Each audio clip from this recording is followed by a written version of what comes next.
Shalom Aleichem. Shalom, shalom, shalom. Isang pinagpalang araw ng Sabado, mga kapatid.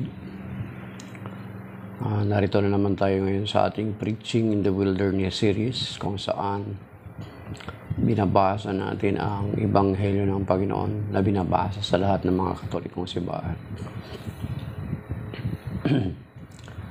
At binabati natin yung mga regular nating mga nakakasama. Shalom po sa inyong lahat.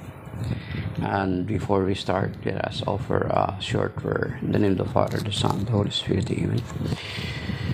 We praise and we thank you, Lord, for your goodness and mercy sa nakotiso sa amin. Oras ito kami nagpupurit na salamat sa iyong kabutihan na galang loob sa amin. Salamat po sa panibagong buhay, panibagong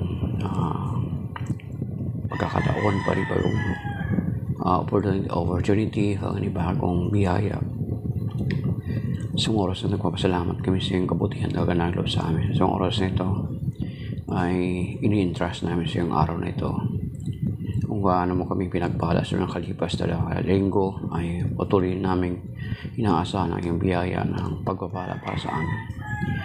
Samahan mo po na kami gabayan at patnubayan sa araw nito sa aming mga salita na aming pag-uusapan, pagdinilayan. Pag-uusap ka po na sa aming mga puso, palain kami, pagalain ang aming mga masbuhay at aming kinabuhay. Maging yung mga taong aming pinapalalangin, Panginoon, na nilalapit namin sa iyo. Aming patuwaran sa mga pagkasala namin sa isip, salita, kilos at gawa. Sa mga bagay na dapat namin gawin na hindi namin nagawa, at sa mga bagay na hindi namin dapat gawin na nagawa namin.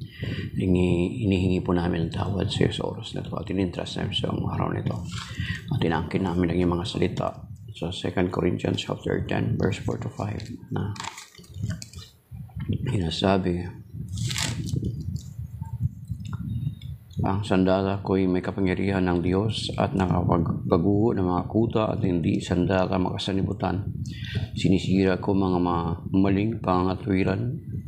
Sinusugpo ko ang lahat ng pagmamataas laban sa Diyos at binibiyag ang lahat ng isipang upang tumalima kay Kristo. Yes, Lord, we entrust you this day. We ask this through Christ our Lord, with the Holy Spirit who reigns with you forever and ever. Amen. And we also ask the intercession of our Blessed Virgin Mary and Saint Michael, Archangel, and all the saints in heaven. Amen. The name of the Father, the Son, the Holy Spirit. Amen. Okay? Shalom, mga kapatid.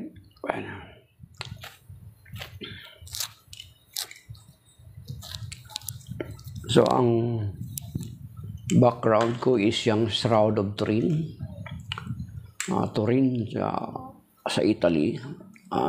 Yan yung na-discover na tela na nung nasunog and then nung pinicturan ay nakita yung pinicturan sa negative nung film, makikita yung napakalinaw na larawan. Yan mga kapatid. And inaral ng mga siyentipiko na napatunayan nila na itong imahe na ito or itong tela na ginamit dito sa shroud na ito ay aging almost 2,000 years. At ang larawan ay nagpapakita din na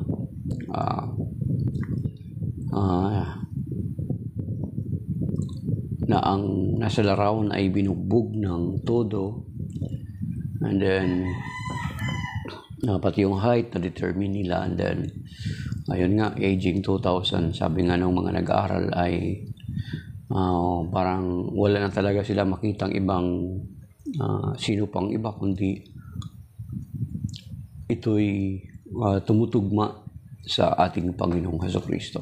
So yan yung abot. Try to check the Google, yung Shroud of Turin, mga kapatid. So marami mga studies po silang ginawa patungkol dyan.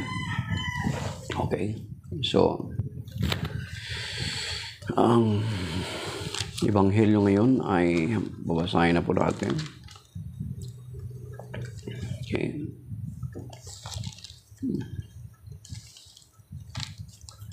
May 12 na likes na.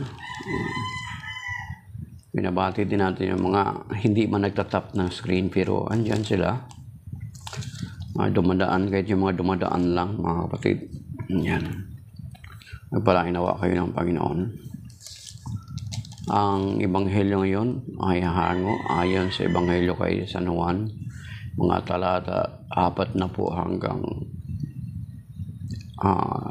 53. Papuri sa iyo, Panginoon.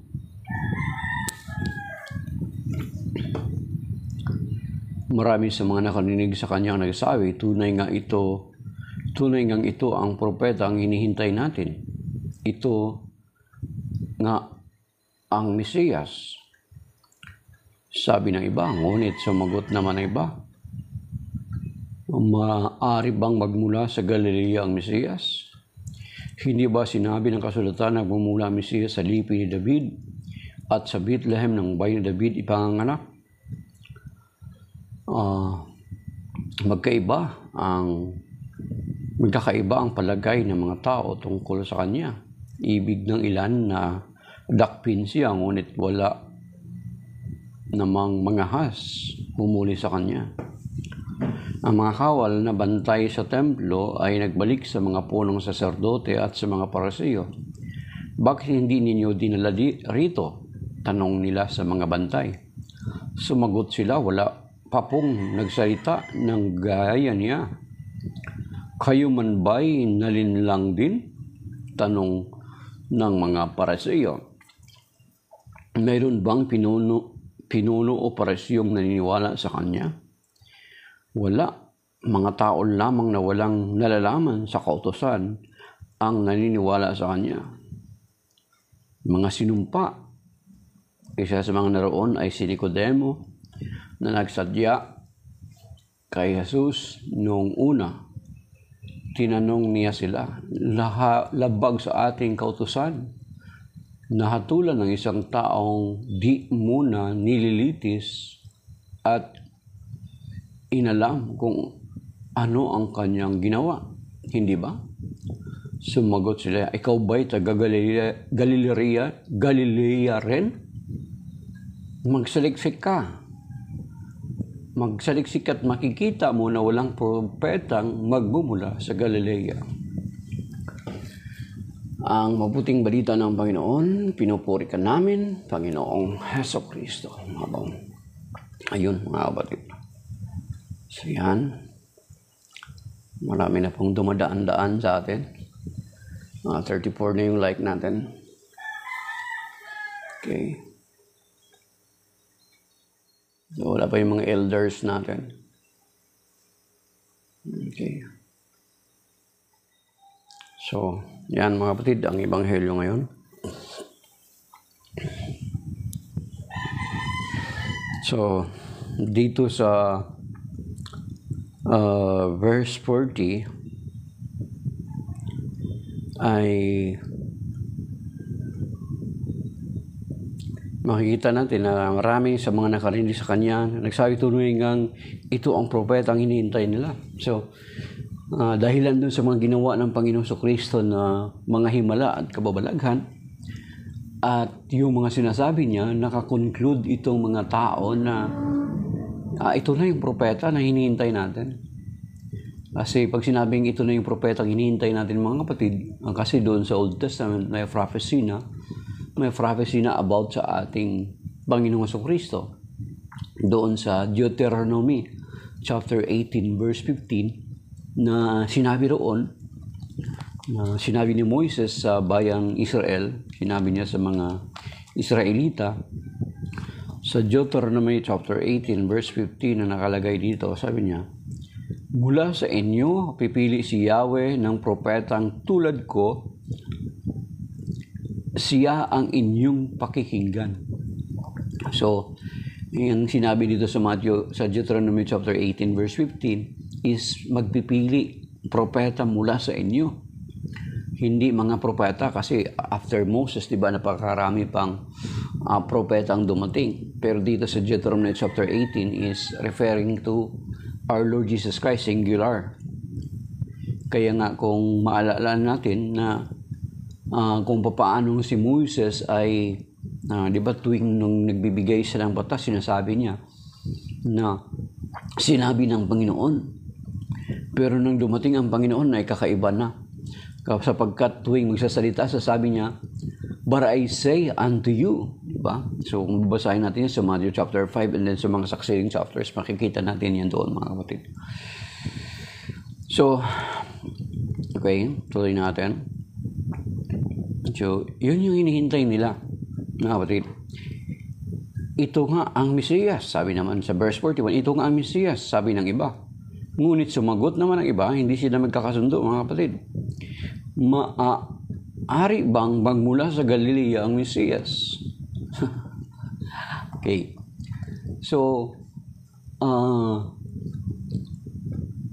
hindi nila mapalagay kasi ang Panginoong Jesucristo ay nanirahan din sa Galilea, di ba? Sa Nazareth. So itong Galilea is parabagang sabi ng mga nag-aaral, mga kapatid, itong Galilea na ito ay parang kumbaga sa atin panahon ngayon ay parang tundo. Yan, halimbawa tundo, yan. Kumbaga sa tainted na, kumbaga sa may tinta na, kumbaga sa may stained with bad rumors, di ba? Kapag sinabing tundo, parang generalized na kaagad. So, sige, tingnan natin Maaari bang magmula sa Galilea ang Mesiyas? Hindi ba sinabi ng kasulatan na magmumula ang Mesiyas sa lipi ni David at sa Bethlehem sa bayan ni David ipanganganak? Pero kung titingnan natin, totoo na ang Panginoon Jesucristo ay ganun nga. Katulad ng na-share natin ng nakalipas na araw na magmumula sa angka ni David ang Mesiyas. Yun na yan ay nabanggit na po yan doon pa lang sa Genesis chapter 49. Yung ilang beses na natin na-share yan. Doon sa Genesis 49, nung hinulaan or binless ni Jacob yung kanyang mga anak, yung 12 anak niya, kasama yung anak ni Joseph at ni Joseph na dalawa, ay pagdating kay Huda, kakaiba ang basbas ni Jacob. Ito'y basbas na at the same time a prophecy na dito sa Genesis chapter 49 verse 8 to 11. Ito sabi nito, tingnan mo, pakinggan yung mga kapatid. Ikaw naman, Huda, ay papupurihan itong mga anak ng ina mong mahal. Hawak mo sa leeg ang iyong kaaway, lahat mong kapatid sa iyo'y gagalang. Mabangis na leon ang iyong larawan, muling nagkukublit matapos pamatay. Ang tulad ni Huda ay liyong nahihimlay, walang manganghas lumapit sinuman. Hawak niya ay setrong tuon sa paanan. Yan, setro. Sa gisag na lakas at kapangyarihan. Okay? Ito'y tataglayin hanggang sa dumatal.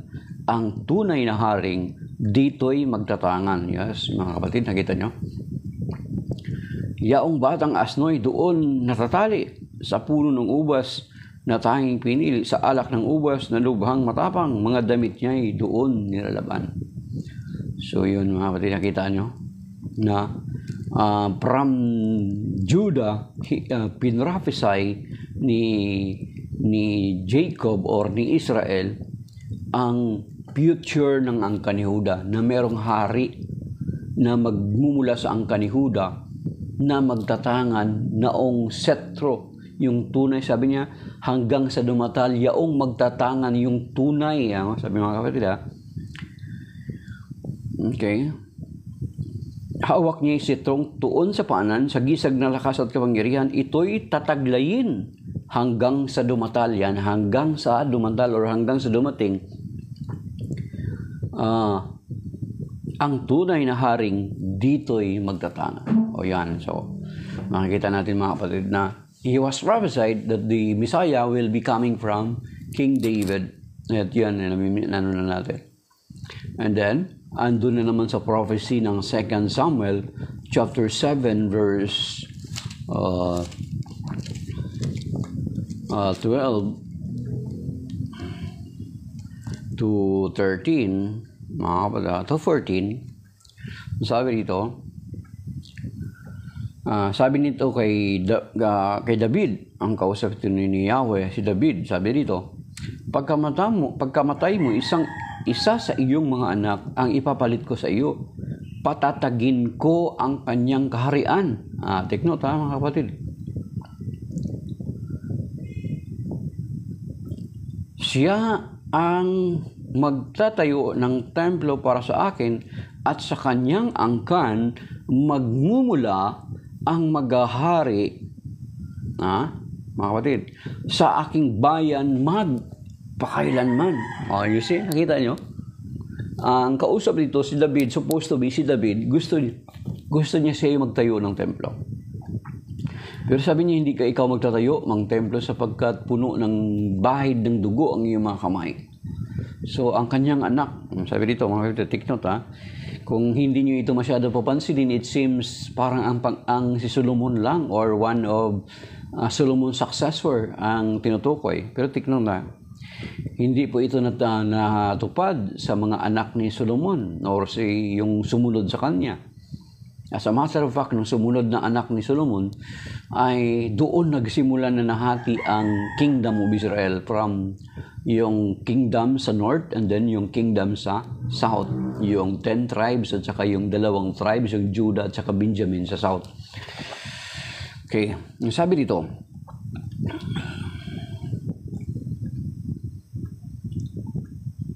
siya ang magtatayo ng templo para sa akin at sa kanyang angkan magmumula ang maghahari sa aking bayan magpakailanman. Magmumula sa kanyang angkan ang maghahari sa aking bayan magpakailanman. So kung tingnan natin ngayon, mula noon sa kay Roboam hanggang sa kasalukuyan, kung titingnan natin, ay hindi ito natupad sa iyong mga anak ni Solomon na iba, kundi natupad ito sa ating Panginoong Jesucristo. Sapagkat nung dumating ang Panginoong Jesucristo, ay yung kanyang paghahari ay nag-umpisa na, mga kapatid. Di ba? He built His church, and in His church, sa kanyang simbahan, sa kanyang iglesia, sa kanyang bayan, siya naghahari.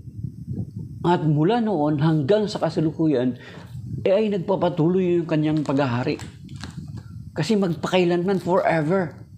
Walang puknat, walang gap, walang puknat, tuloy-tuloy, mga kapatid. There is no such things as apostasy, pagtalikod, pagkawasak, or nasira. Kaya there is no such things as, there is no such as restorer. Kasi walang i-restore, mga kapatid. Kasi magpakailanman. Kaya kung titingnan natin, ang Panginoong Jesucristo talaga ang katuparan. Baka hindi nyo napansin, basahin nyo na paulit-ulit ito, mga kapatid.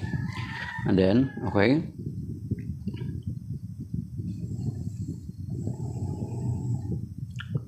Magmumula sa aking bayan ang maghahari magpakailanman. So, ang sabi dito sa Luke chapter 17 verse 21, mga kapatid, ang sabi dito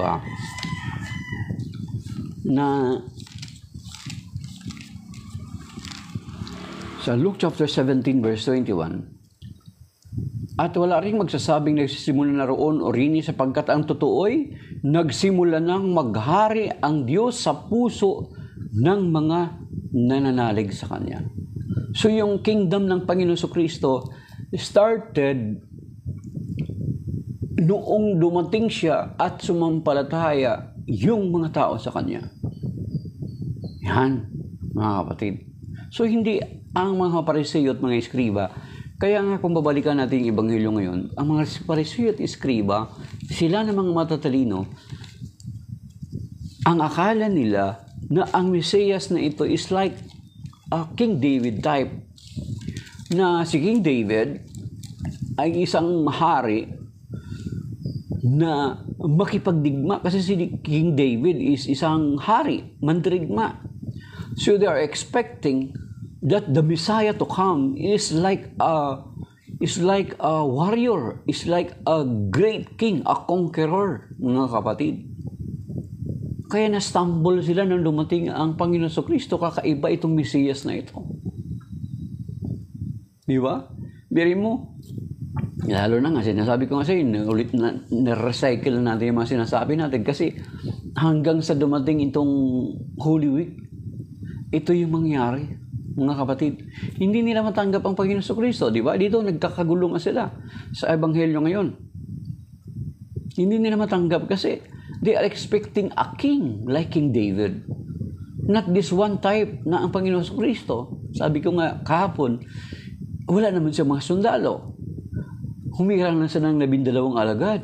Dinagdagdagan ng mga 72 at yung mga ordinaryong mga tao na sumusunod sa kanya. Di ba? So, hindi nila matanggap what kind of Bisaya is this. Sabi nga ng teacher ko dati na, what kind si Ma'am Peralta? What kind? Yan. Anong klase? Yung translation noon sa Tagalog is, anong klase?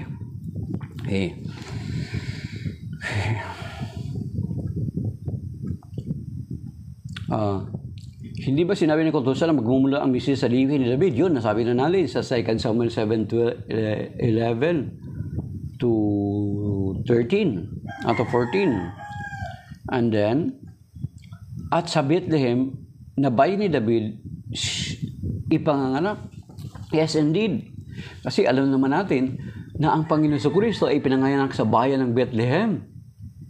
Noong panahon na kung saan pumunta si Saint Joseph at si Mama Mary sa Jerusalem para magpasensus.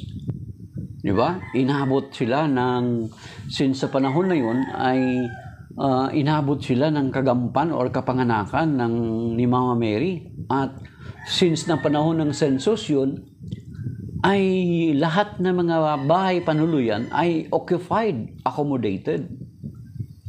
So wala silang choice kundi doon sumilong sa isang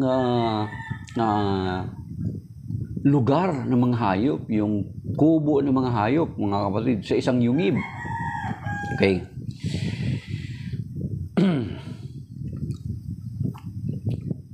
At the same time, yun naman talaga totoo yung sinasabi dito. Nasabi niya, di ba sa Bethlehem na bayan ni David ipanganganak? So, ang Panginoong Kristo sa Bethlehem ipinanganak. Yan po ay sinasabing nila ng mga kapatid. Dito yan nila kinuha na idea sa Micah chapter 5 verse 1 to 2. Tignan natin mga kapatid.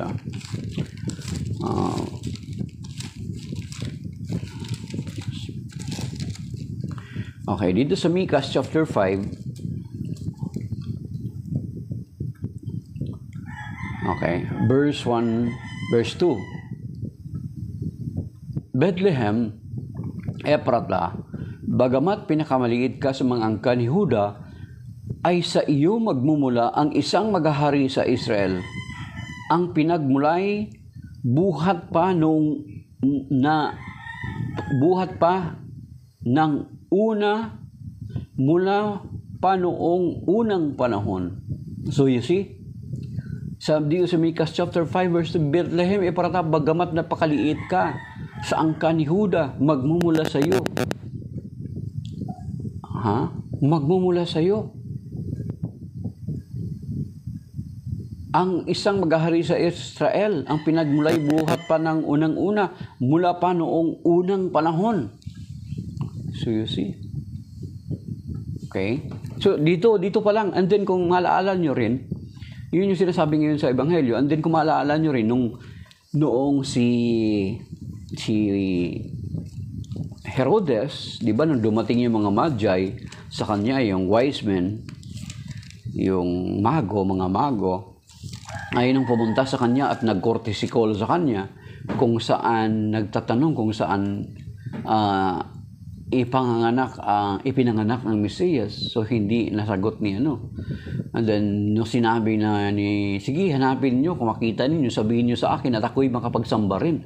Pero nalalangan sila mga Magi, hindi na bumalik kasi kinausap ang mga Magi ng Panginoon na wag nang bumalik kay Herodes.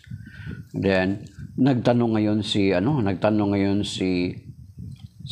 Herodes kung sa mga Pariseo at mga Eskriba. And then, nagtanong-tanong siya sa mga iskriba at mga Pariseo kung saan ba ipapanganak itong ang Mesiyas, ang Kristo. So, sinagot siya ng mga Pariseo, sabi niya,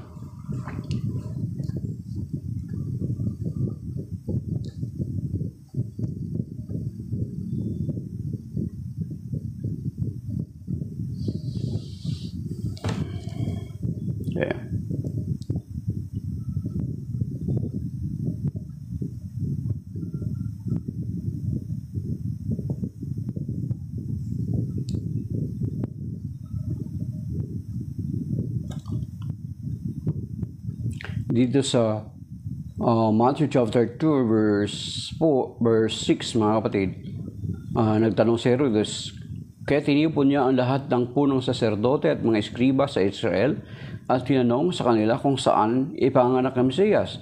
Sa Bethlehem po ng Judea. Tugon nila, ganito ang sinulat ng propeta, at ikaw Bethlehem sa lupain ng Huda at hindi nga huli sa mga pangunahing bayan ng Huda, sapagkat sa iyo dilitaw ang isang pinuno na mamahala sa aking bayang Israel. So, this was taken from Micah chapter 5 verse 2. So, kinonfirm ng mga Pariseo na ang iskriba at mga Pariseo, mga punong saserdote ng Panginoon Kristo ay ipanganak sa Bethlehem, which conformed in the prophecy in Micah chapter 5 verse 2. Kaya nga, di ba, kaya pinapatay niya yung niños innocentes, yung mga sanggol, aging 2 below, mga kapatid. So, yun. So, dito sa Ebanghelyo ngayon na ang Panginoon sa Kristo ay siya yung tinutukoy sa prophecy at sila mismo ang nagpapatunay at sinasabi nila na ang Mesiyas ay ipanganak sa Bethlehem, which is ang Panginoon sa Kristo pinanganak sa Bethlehem. Okay? Yan. Natuloy natin, mga kapatid.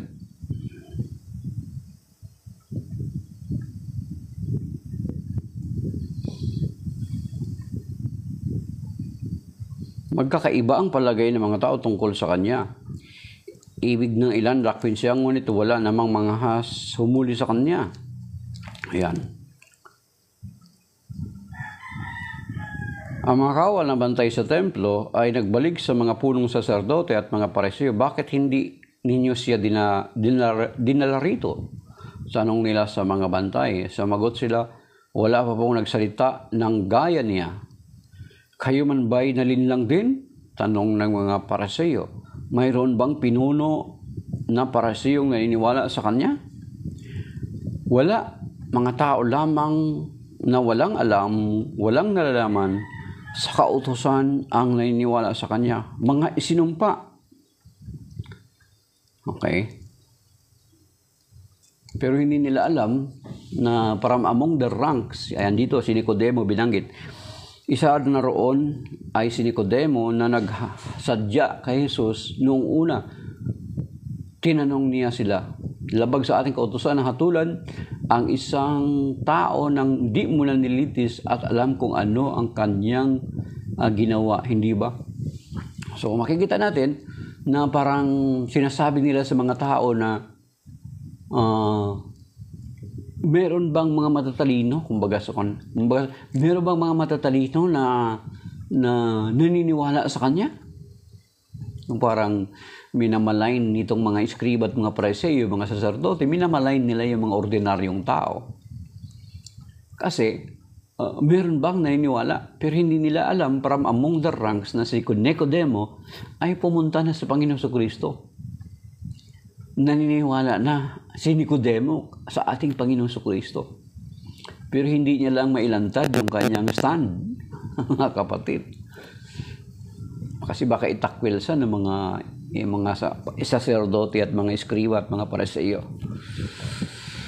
So, mga tao lamang na walang nalalaman sa kautusan ang naniniwala sa kanya. Mga isinumpa. So, that is why, even until now, until now, many of the Jews or mga Hudyo ay hindi naniniwala na ang Panginoon Jesucristo ay ang Mesiyas. Kaya nga kapag kung titingnan natin, until now, naghihintay pa rin sila, mga kapatid. Sa atin, tayo na mga hintil ay tinanggap na natin ang Panginoon Jesucristo na siya yung Mesiyas, siya yung tagapagligtas. Kasi sa kanila, kaya sila na-stumble sa Panginoong Jesucristo sapagkat ang expectations nila sa Messiah ay isang political Messiah, isang warrior, isang dakilang mandirigma na katulad ni Haring David. Pero kung makikita natin doon sa Annunciation, na ito lagi nating inuulit-ulit, sana ma-memorize na nung mga nakaano na sa atin, nakakasubaybay. Makikita natin doon sa Matthew chapter 1 verse 21, doon sa pagbanggit sa magiging rule ng Panginoon Jesucristo, actually hindi binanggit doon that He will save His people from the hands of their enemies, the Romans. Mga kapatid, yun yung primary concern kasi ng mga Eskriba at mga Pariseo, yung isang political Messiah, yung kanilang hinihintay. Isang warrior, isang mandirigma, isang magiting. Ayun nga, Brother John, lalo na walang perang tao, hindi paniwalaan. Oo, kaya nga hindi nila mapaniwalaan ng Panginoon Jesucristo kasi galing sa Galilea. Ang katumbas daw nun is parang sa panahon natin ngayon ay galing sa Tondo. Yan, yung parang ganun. Kumbaga sa naka-red flag na, kumbaga. Para na may, yung may label na ba, yung pagkatao. Kumbaga sa yung lugar na pinanggalingan ay mabawang lugar. So, kumbaga sa dinyads na nila na wala ring manggagaling na mabuti doon. Pero sinasabi nga ng banal na kasulatan dito sa 1 Corinthians chapter 1, balikan natin mga kapatid, na hindi na-recognize dito mga Eskriba at mga Pariseo ang Panginoon Jesucristo because of their wrong expectations. Yun, actually, nasambit na rin natin ito, yung expectations versus reality. Their expectation is ang Messias is a warrior king, a political Messiah. Kasing tapang ni David. Di ba? Mga kapatid. Kasing tapang at tao. So, kaya na-stumble sila mga kapatid because their expectations is different from what God has planned for His people. Kasi ito sinasabi, puntahan mo natin yung Isaiah chapter 55, mga kapatid, verse 8 to 9, mga kapatid. Kaya na-stumble itong mga Pariseo at mga Eskriba because ang kanilang mentality ay, ang expectation nila, a political Messiah, a king like David. Pero ang Panginoon ay kakaiba ang kanyang pamantayan. Hindi katulad ng ating pamantayan, mga kapatid. Ang sabi dito sa Isaiah chapter 55, verse 8 and 9. Ang wika ni Yahweh, ang aking isipay, di ninyo isipan, at magkaiba ang ating daan. Kung paanong ang langit higit na mataas sa lupa, ang daat isipay ko'y hindi maabot ng inyong akala. You see? Okay? Tingnan, balik ko na. Ang wika ni Yahweh, ang aking isipay, di ninyo isipan. At magkaiba ang ating daan. Kung paano ang langit higit na mataas sa lupa, ang daat isip ko'y hindi maabot ng inyong akala. So you see? So yun ang kanilang expectations, yung kanilang pananaw. Yun yung inihintay nila. Pero sabi ka ng Panginoon, my ways are not your ways, and your thoughts are not my thoughts. Magkaiba ang ating daan. So yun yung kanilang expectation. Kaya yung tinatawag na, when you expect more than what you are expecting, kapag nag-expect ka ng higit doon sa inaakala mo, talagang madidisappoint ka, mga kapatid. Yun yung nangyayari sa kanila. Kaya hindi nila maintindihan, what kind of king is this? Di ba? Hi, Jomo Tanyola. Good morning po. Parang ngayon lang kita ulit napansin, Jomo Tanyola. So yun mga kapatid, Kaya, yung paraan na gusto nila ay i-fit ng Panginoon yung i-fit ng Panginoon sa idea nila. Di ba?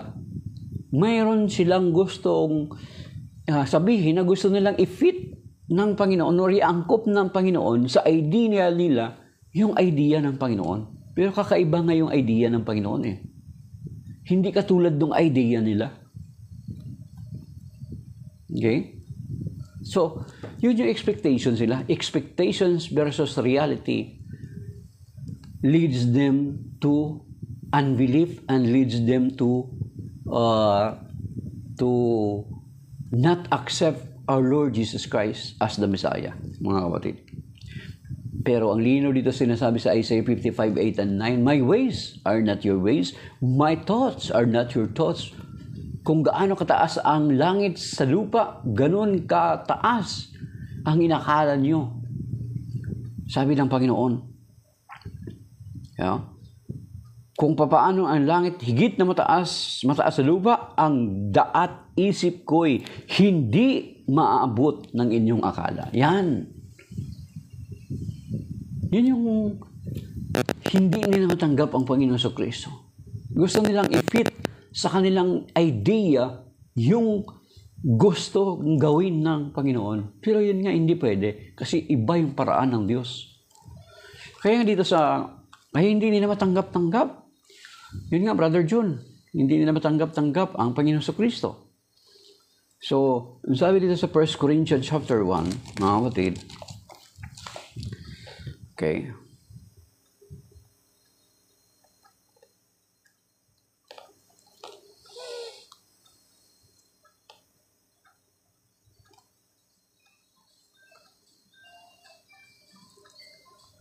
1 Corinthians chapter 1, verse 27, mga kapatid, ito take note.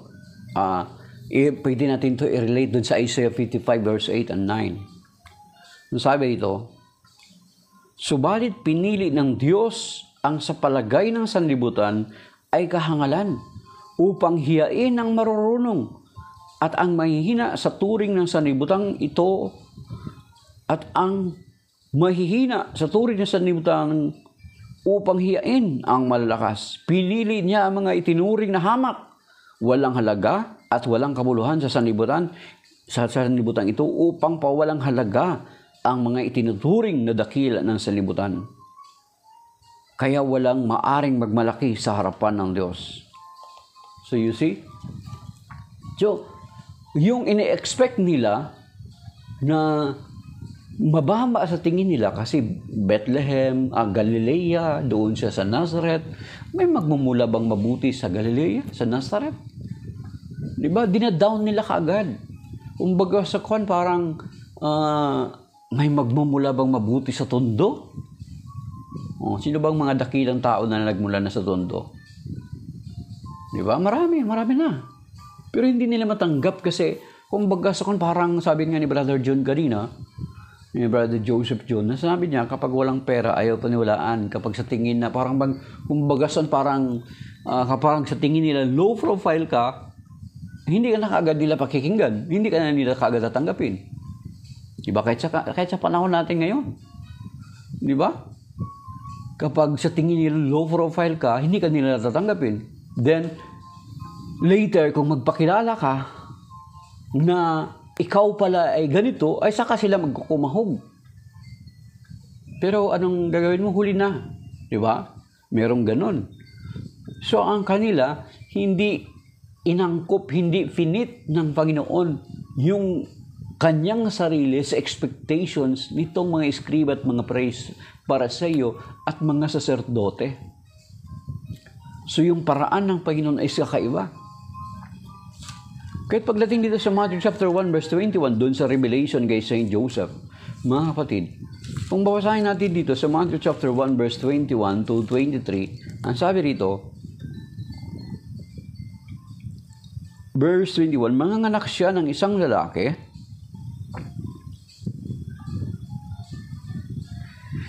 at ito'y pangalanan mong Jesus sapagkat siya ang magliligtas sa kanyang bayan sa kanilang mga kasalanan.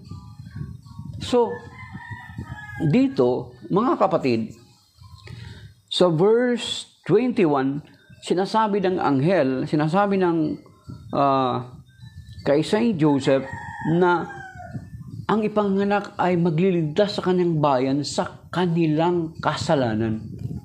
Hindi sinabi na ililigtas sila sa kamay ng mga umaalipin sa kanila.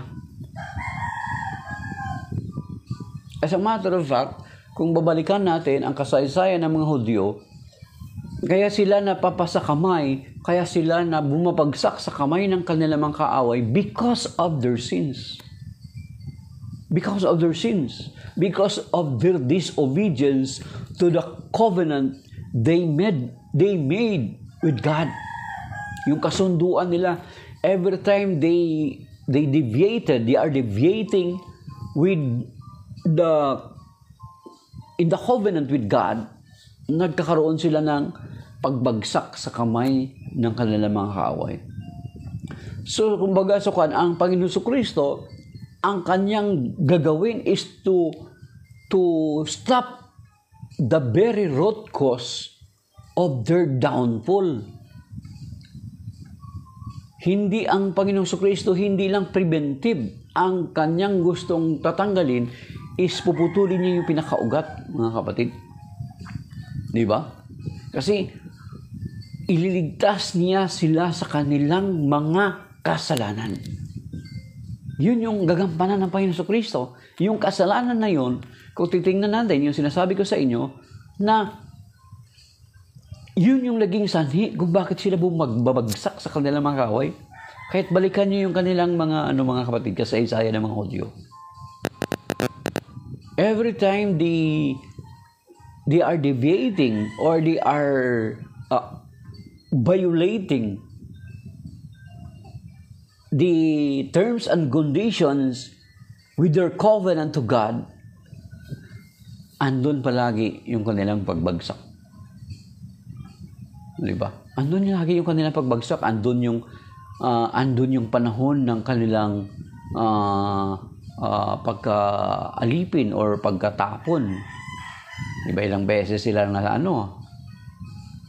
Pero every time na manumbalik sila sa Panginoon, andyan naman ang Panginoon na handa naman silang iligtas, mga kapatid. So yan, mga kapatid. Okay? So hindi nila matanggap ang ating Panginoon sa Kristo. Okay?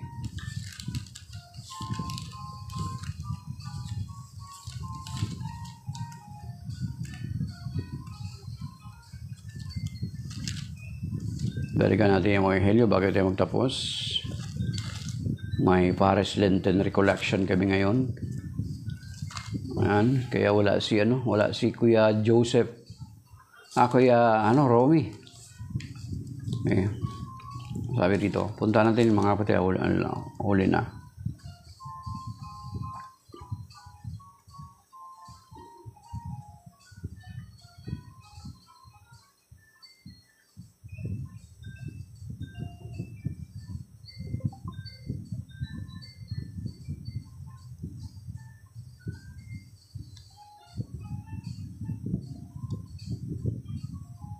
So yun, mga kapatid, na itong mabasahin natin yung Ebanghelyo yan, John chapter 7 verse 40 to 53, makikita natin na talagang they are strongly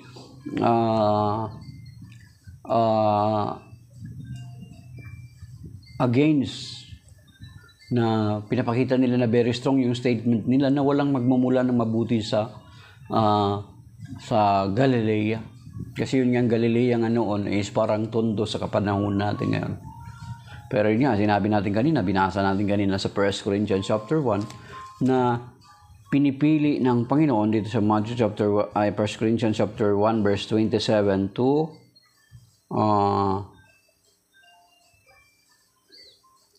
30, na subalit pinili ng Diyos ang sa palagay ng sanlibutan ay kakahangalan upang hiyain ang marurunong at ang mahihina sa turing ng sanlibutan upang hiyain ang malalakas. Pinili niya mga itinuturing na hamak, walang halaga at walang kabuluhan sa sanlibutan ito upang pawalang halaga ang mga itinuturing na dakila sa sanlibutan.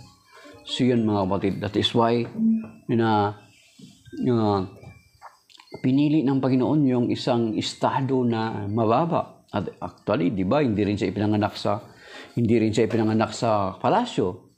Ipinanganak siya sa sabsaban. Hindi rin siya pumili ng mga mayayamang pamilya. Nung nagkatawang tao siya, ang pinili niyang pamilya ay isa lang mamang mahirap. Saint Joseph, isang carpenter. Si Mama Mary, according sa tradition, siya ay sa pamilya sa angkan ng mga habi, ng mga tela. So, kung titingnan natin mga kapatid, kung nag-iisip tayo, pinili ng Panginoon yung mga hamak na tao. Pero si Saint Joseph, ano ibig sabihin yan? Si Saint Joseph, panday, creator. Di ba? Si Mama Mary, mula sa angkan ng mga maghahabi. Di ba? So, creating also. Naghahabi rin, gumagawa din. Creator also ng mga damit. Ngayon may relationship pa rin. Ang Panginoon sa Kristo is a creator. In the beginning was the Word, and the Word was with God, and the Word was God. He was with God in the beginning, and without Him, nothing is created. Then, ipinanganak siya sa pamilya ng mga ordinaryo, yet may relationships din sa kanyang naturalesa, sa kanyang nature. Sa kanyang nature bilang Diyos na manlilikha. Siya ipinanganak din sa mga pamilya, sa mga magulang na mga manlilikha din. Si Saint Joseph, panday, karpentero, si Mama Mary, sa mga nagdahabi ng mga damit. So you see? No, di ba? May relationship sa pinaka-nature ng ating Panginoon sa Kristo. So hindi nila matanggap. Pero always nating tandaan na ang paraan ng Panginoon ay hindi katulad ng ating paraan. Katulad ng sinasabi niya sa Isaiah 55 verse 8 and 9. At katulad din ng binanggit niya rito sa 1 Corinthians chapter 1 verse 27 to 30 mga kapatid. Okay. So, maybe that is by now mga kapatid. Okay. Shalom at maraming salamat. Salamat sa mga 630 likes. And then yung sa mga nag-tap ng screen, sa mga nag-comment. At kahit yung hindi man nag-tap sa screen, si Najian Kalay, Chari, Forbosa, Ligaya Tayan, P. Alparo, si Marlene 22, at saka si Brother Joseph John Quijano. Okay. And then sa mga nag-comment, okay, si Leonela Tuaro Santos, si Jomo Tanyola kanina. Amen. Then, okay.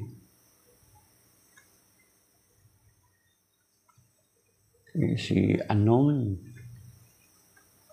Si Anon nag-comment din. Hindi ko kilala kasi Anon niya.